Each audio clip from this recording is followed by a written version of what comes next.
Welcome everybody to your friendly neighborhood Fuzz. The long-awaited balance patch. Well, it's not here yet, technically. It's not live. So the cards you'll be seeing here are the old versions. I'll just have to let you know what the other ones are. I'll also link the actual article if you want to read the changes and about what the developers have to say about them in the description. And well, whew, this one's big. 24 cards. And some of these changes are fairly drastic, so I'll give you my thoughts. I'm also planning a second video later down the line where I'm going to discuss what I think we should do in a bit of a broader scope, such as some of the other win conditions and what kind of cards we want to add to the game. But that'll be a later topic. So let's get right into it, shall we? Because there is a lot. Starting with order.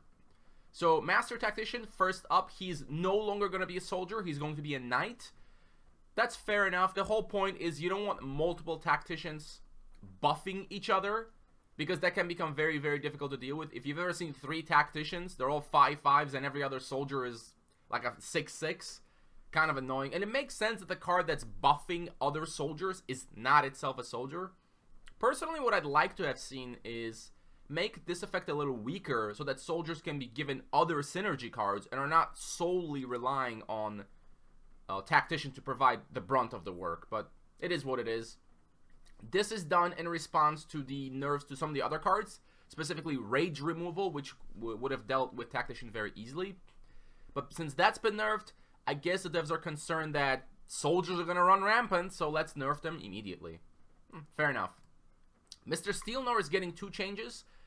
First one, the Stupefy effect is now going to be a play boost, meaning you have to pay the 1 mana immediately if you actually want this effect to go off. If you just play him as a 2-drop, you don't get to use it. I think that's how the card should have been from the start, honestly. The fact that you can do it during combat is very annoying, and I think this is pretty good. The card will now be what I think it should be. I imagine it'll still be played, though hasn't even been played that much. And partly because of the second change which this card is getting, along with Exorcism, the shuffling effect now will only affect your opponent's graveyard. You can't shuffle your own. Now, I'm going to have to lay some criticism on the devs for this one, because I think this is absolutely the wrong approach. The reasoning they gave in the article is they don't want 1-turn heal to be able to constantly recycle Eleanor. Okay, that's fair enough. But I think we all know that the problem here is 1-turn heal. And it's not even Word of Grace, honestly. The problem is the win condition. I'm going to go into more detail in the other video, but in general, you have to think about this. Since you can't shuffle your own stuff, this means that the only card that can do that is now Vulture. So if you're up against a mill deck, and if you happen to have these cards in your deck, you now have less options. And I don't think this is necessary at all. There should be nothing wrong with shuffling your own creatures. The problem is 1-turn heal. Let's address the source and not put a band-aid around it. So a little disappointed. But the first change to Eleanor was really good. And now, good old Namir's Blessing, its effect is now going to be the creature has +1/+1 and lifebound, but it will not draw a card, which... yikes, that stings, because the card draw was a big reason why Namir's Blessing was good, because it's a 2-mana card that doesn't immediately do anything. Yes, the +1/+1 and lifebound is kind of nice, but it's not very good for 2 mana, and especially since it's a blessing, it can be removed with a spell removal, for instance. So yeah, I don't know why they removed the card draw. They could have at least made it 1 mana in this case, 1 mana for +1/+1 and lifebound. Is that too good? I don't know. Anyways. Does that mean priests are now rip in peace? I don't think this new Namir's Blessing is going to be too exciting. 2 mana is a lot for what is essentially a Might Emblem and lifebound, when you consider that Symbol of Faith does that for 1 mana, even though it's temporary, but also has the added play boost of summoning a bunch of ponies. So, yeah, Namir's Blessing is going to be looking kind of weak. We're going to move on to Wisdom. Only 1 card here. Steel Sentient. They're going to revert the buff they gave it last time, meaning it will no longer summon a drone when it enters the field.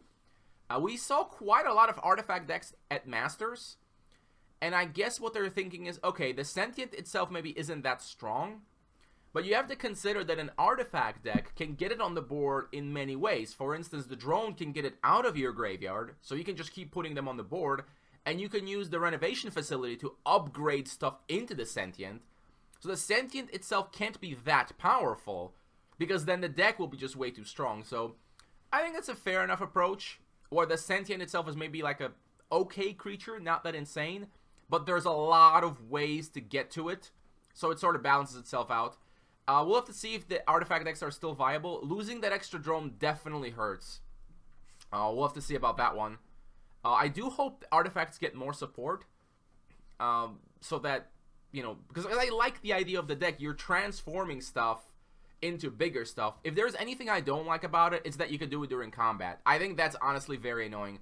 Renovation should not be usable during combat, because it's just annoying knowing that your opponent can just immediately change stuff around.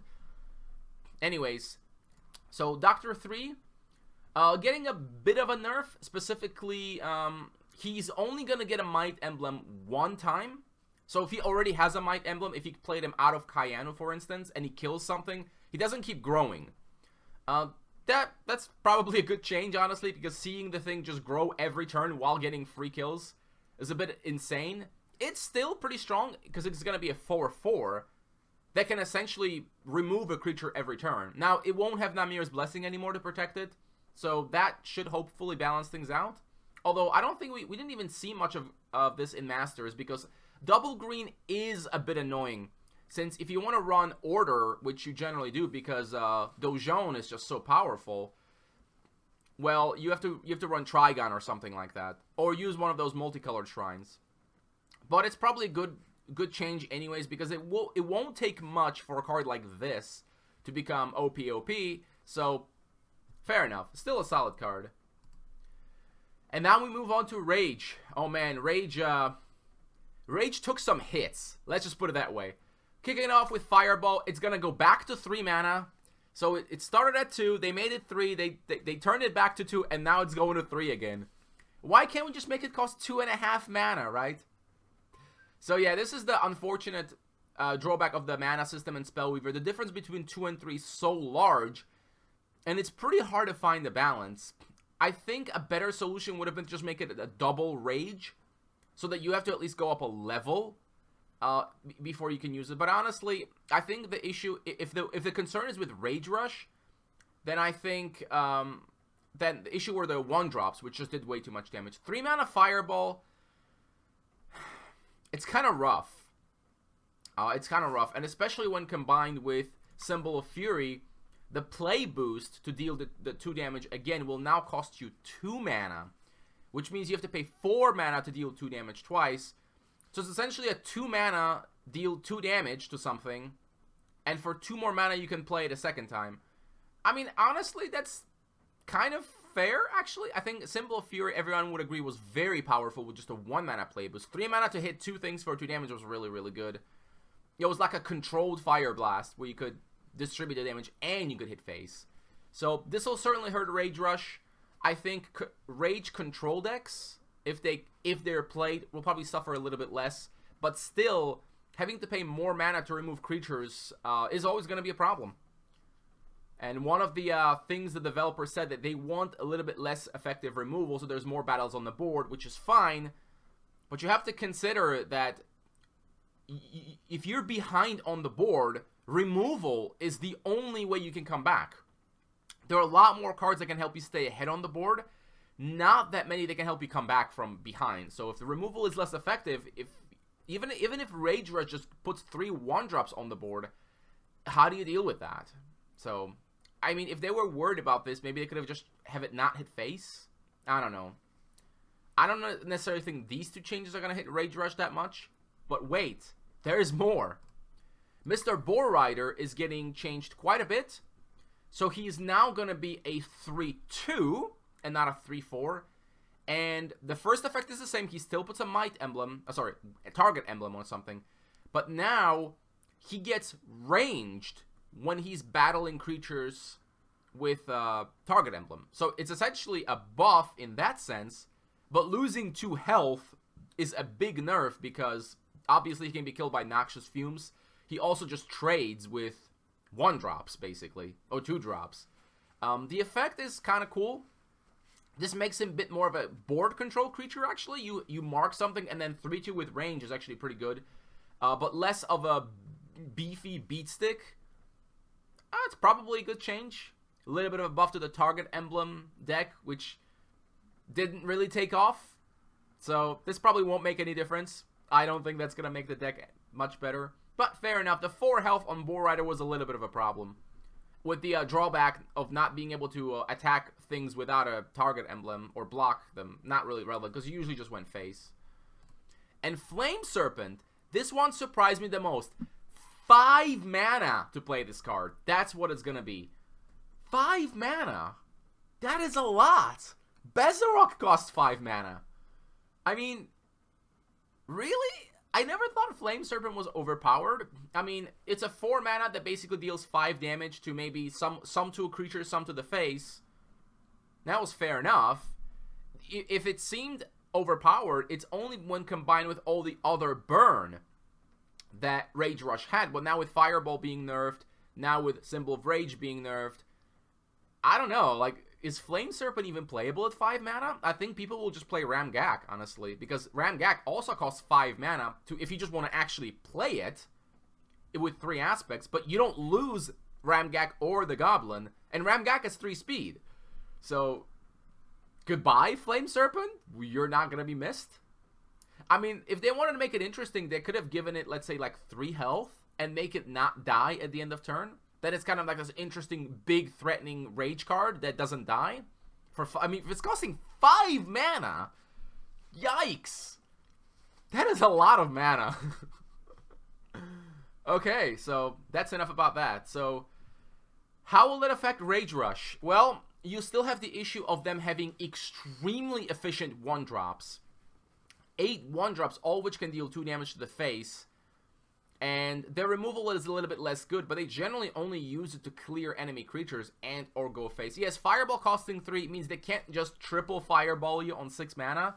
It'll slow them down a little, especially, I think the Flame Serpent nerf, but I think they'll just switch over to Ramgak.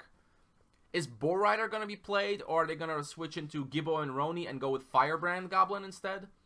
Possibly. I'm pretty sure Rage Rush will still be around. That thing can't be killed. It's like a cockroach. Maybe it'll be a little bit less consistent without such a solid 3-drop. So, we'll see about that. Next up is Dominion. Whoa. So let's start with a big one. Cataclysm. Oh boy, Cataclysm is getting nerfed, everyone. Can you believe it? Now, what is happening to it? It's going to be the design that was in the testing phase, where it destroys everything except for 1 creature for each player.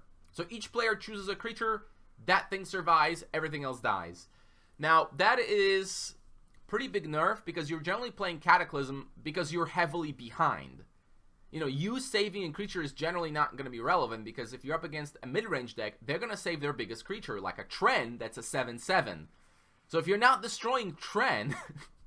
you're probably going to lose. So in that case, I think they could have dropped the mana cost, because destroying everything except one of their creatures is significantly worse than destroying all their creatures. If they have 2 big creatures, then Cataclysm isn't actually that good.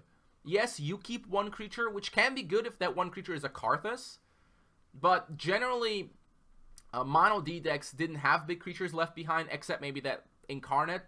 So in that case, it's interesting, where you can think of it as more of a equalizing card, where everyone's reduced to 1 creature, which, admittedly, the Incarnate can get pretty big, but actually, when you consider the upcoming nerf, it's not going to be as big anymore, and you'll see. So I think that's fine.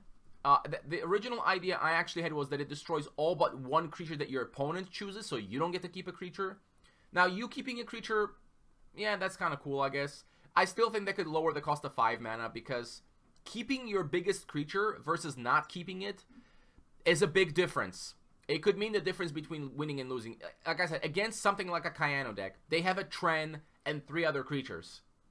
Cataclysm is going to do nothing. That Tren is going to hit you for 7 or 8 damage anyways.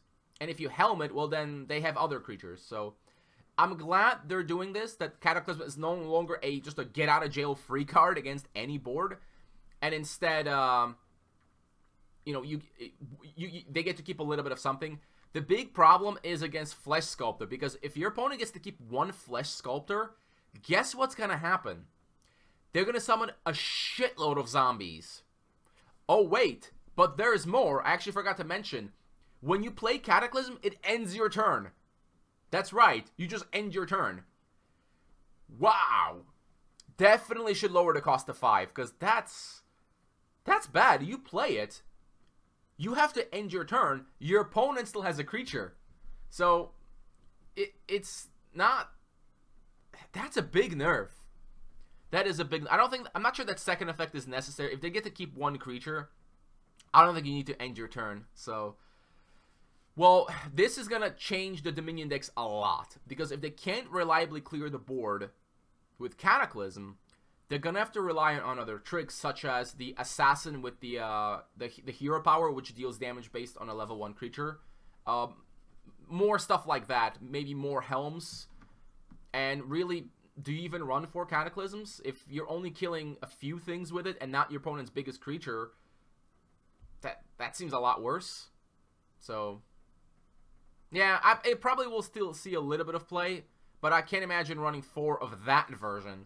Because one of the powers of Cataclysm was that later on when you had 12 mana, you could just play Cataclysm, and then play, let's say, a Djinn, get a spell, and then play, say, an Incarnate, and it's like a 7/7. So you could clear the board, and then put up a board. Well, now you can't do that, and you're not even clearing your opponent's board. So that's why I think they could lower the cost. 6 is quite a lot for an effect like that. Now, Amethyst Scarab is going back to 2 mana. That's the good news.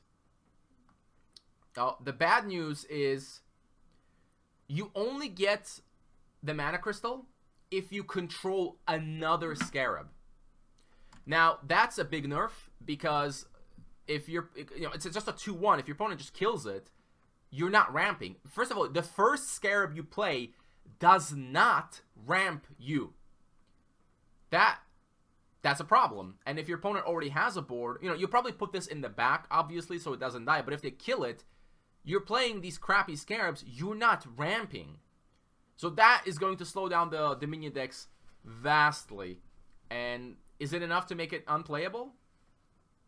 I don't know. The other effect still stays. If you get a mana crystal, you can power it up. But without it giving you a mana crystal, it's going to be a lot worse. From what I'm reading here, actually... The restriction on 6 or less crystals is removed.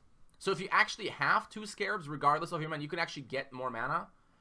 So it might still be useful in that sense, but having that first Scarab not ramp you, it's going to be a bit of a slowdown. I think it's honestly fair, because the amount of ramp these things gave you was honestly ridiculous.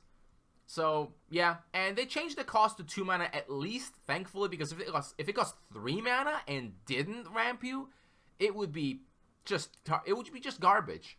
So we'll play around with a new Scarab. It should definitely be a bit of a slowdown, which combined with the Cataclysm nerf means that Mono D is gonna have to get some early game in their decks, because they can't ramp to Cataclysm as quickly, and Cataclysm is not as good anymore. They're gonna have to change up their game plan for sure. So I'm very excited to see what our players are gonna come up with. Is it gonna become a more mid-rangey deck? Who knows? We'll see. Moving on to another aspect that got hit pretty hard. Corruption. Sanctum of the Void now is going to cost 3 mana to activate. That's not that big of a nerf, but it is a nerf. Specifically, you can't do it on turn 4 anymore, because sometimes you would go to level 3 and then for 2 mana just get rid of a big creature. That's a little bit slower. And usually when you had something like 5 mana and 3 aspects, being able to play a level 3 creature, or a 3 mana creature, and then use the hero power was really nice. Good nerf. I definitely thought this should have been nerfed. It's way too strong. I thought they would make the cooldown 4, so you can't use it as often, but fine. Now, our good friend Armin is getting hit with a nerf bat. So 2 things. He only gains you 4 life now instead of 6. That's fine, I guess. 6 was always quite a lot. But the big difference is that the hero power you choose now starts on cooldown. That's actually a big nerf, because when you consider, we've actually seen this in Masters quite a few times, where Armin becomes Advanced Zash, and then immediately nukes the board. Well, if it starts on cooldown, you now have to wait 4 turns. That sucks a lot. It means that you're going to have to hero power much sooner, or you're going to have to choose a hero power with a much shorter cooldown. So Advanced Zash, having to wait 4 more turns just to get that effect, I think we'll see a lot more of basic Darius and maybe basic Zash to stop a block, or even basic Despina. A lot less of the high-level heroes. Advanced Despina is still viable because it's usually played for the long game. I think it's a good thing to nerf Armin. He's just too strong, and pretty much the default corruption hero for everyone. Even zombies started playing it. Like, the aggressive deck, which is supposed to use the basic hero, is using Armin instead, because it's just so much better to be able to switch into something else if your early game plan of crushing their face is not working. So, yeah, fair enough. Word of Pain, now it's going to cost 1 mana to start, but you're going to have to pay 1 more mana for each additional target. So if you want to hit 4 things, you actually have to pay 4 mana. That's kind of fair, I guess. The scaling on this card was a little bit insane. It is also up to your corruption levels. So yeah, you can only target things up to your corruption levels, and you're going to have to pay 1 more mana for each additional target. Honestly, I think that's fine. The card was already quite insane. So, yeah, I mean, 4 mana to put 4 weakness emblems and draw a card. Man, that's still good. And you don't have to do all 4. You can scale it. So I think that's fair.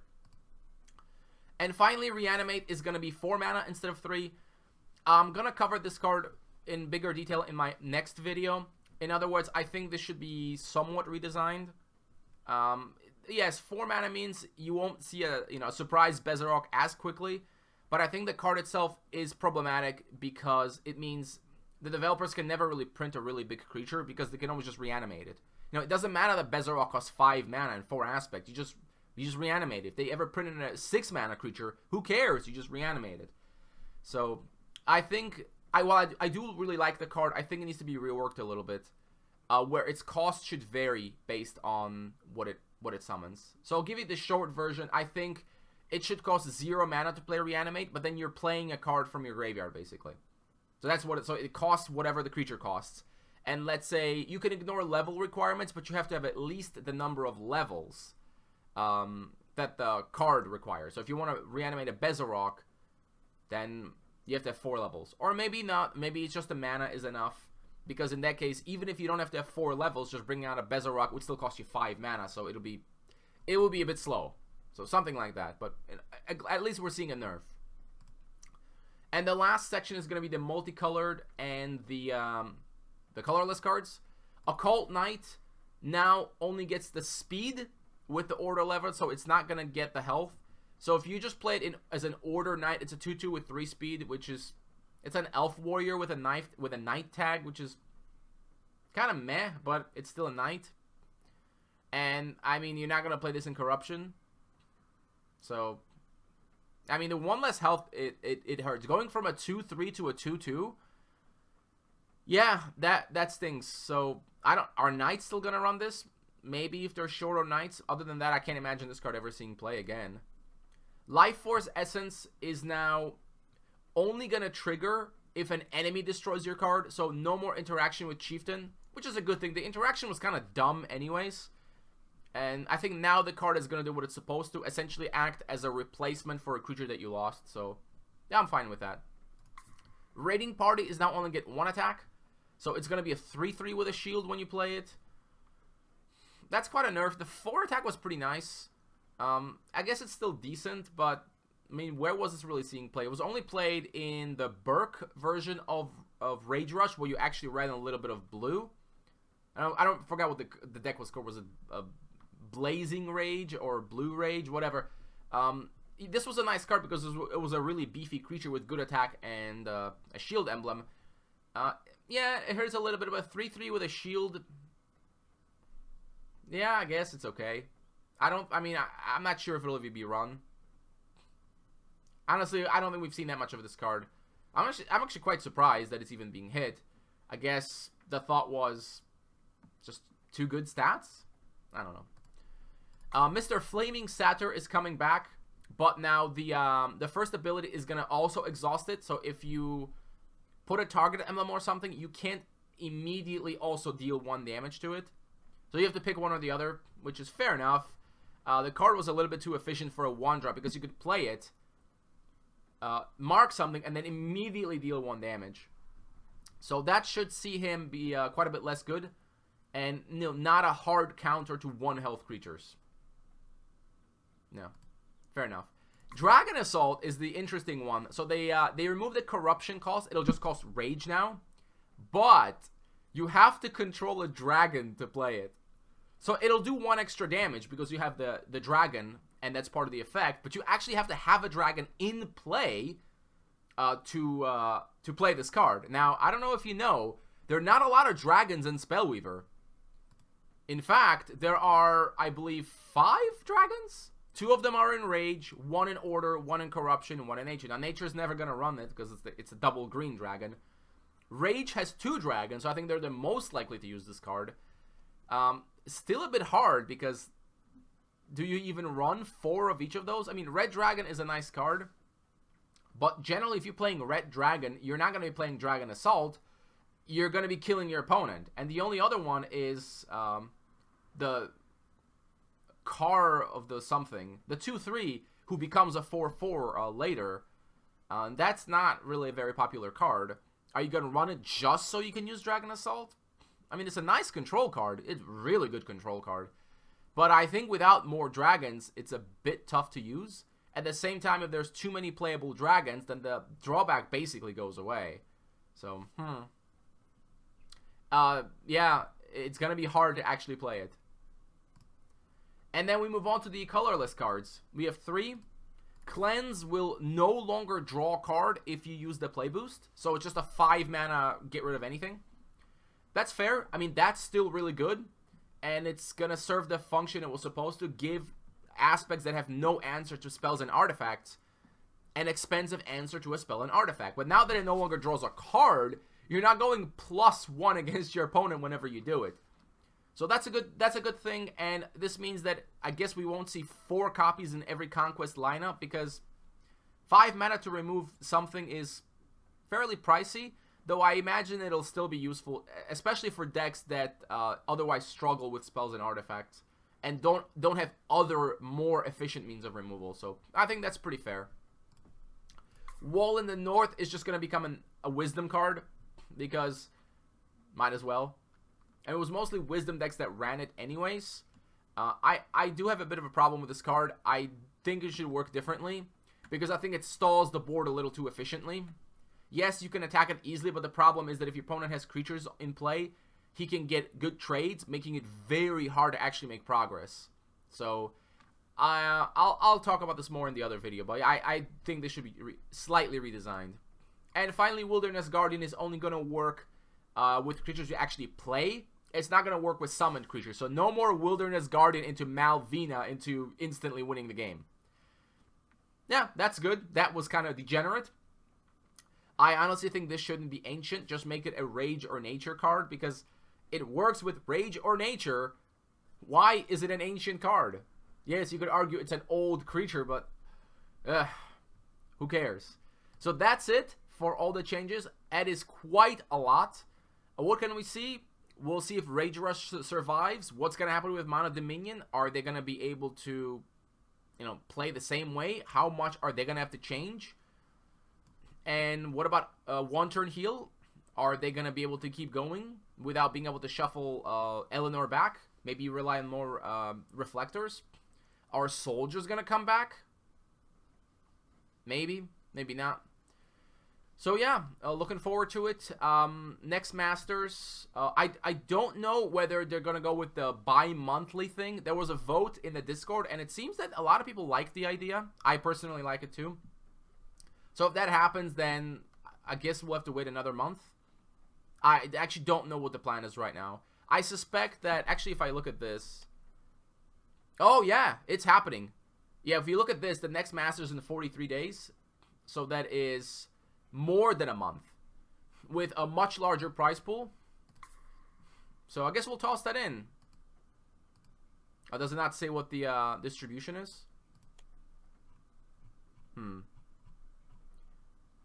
Yeah, that may have been in the Discord, but yeah, I don't know what the distribution of the prizes is. I hope it's not 500 and 250, because I do want there to be more prizes for people to compete with. So yeah, I think this will make Masters much more interesting, and fewer people will want to drop.